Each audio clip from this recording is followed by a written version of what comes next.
안녕하세요, 덴티장입니다. 오늘은 믿을만한 연구를 바탕으로 턱관절 질환에 대한 이해도를 한층 더 높이는 시간을 가져볼 건데요.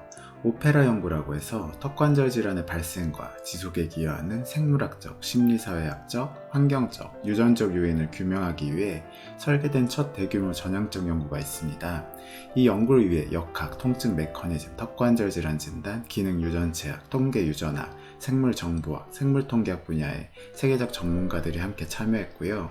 총 3,200명의 초기 턱관절 질환 미경험자를 4개 연구기관에서 다양한 인종, 민족 비율로 모집하여 5년간 추적 관찰하였습니다.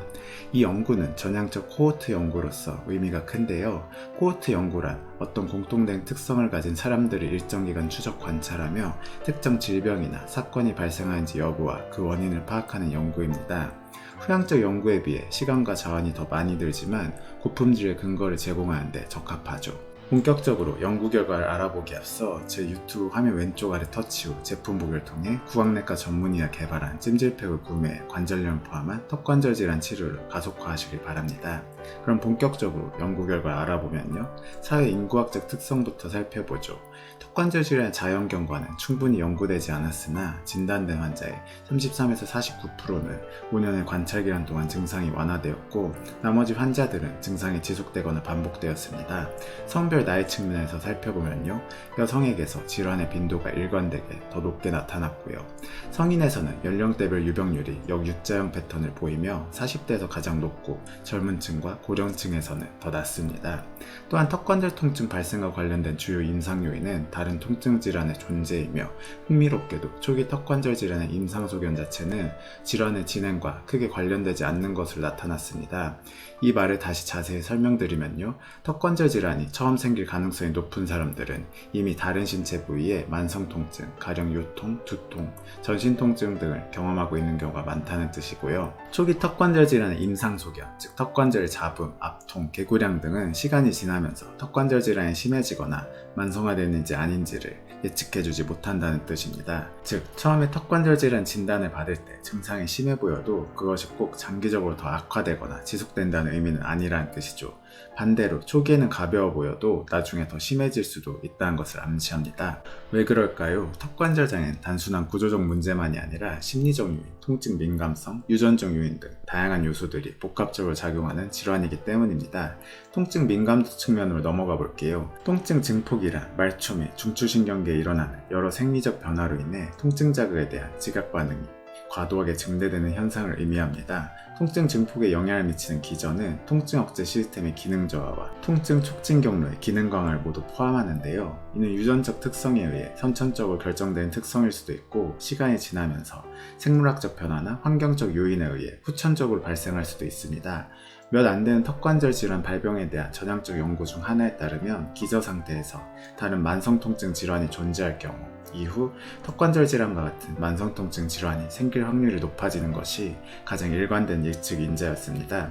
다른 전향적 연구들도 전신에 퍼진 통증이 있는 경우 턱관절 질환으로 인한 기능장애 위험이 증가하고 치료 반응이 좋지 않을 가능성이 높다고 보고하였습니다.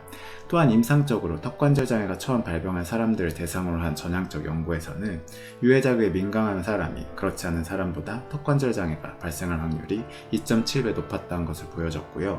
심리적 요인으로 넘어가 보겠습니다.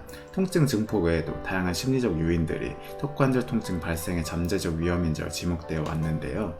여러 연구들은 턱관절 환자들이 우울 및 불안 수준이 높고 스트레스 관련 증상을 더 자주 보인다고 보고한 바 있습니다. 하지만 어떤 연구에서는 요통, 복통, 턱관절 통증의 발병률과 우울 증상의 정도나 지속기간 사이에 뚜렷한 연관성이 없었다고 하죠.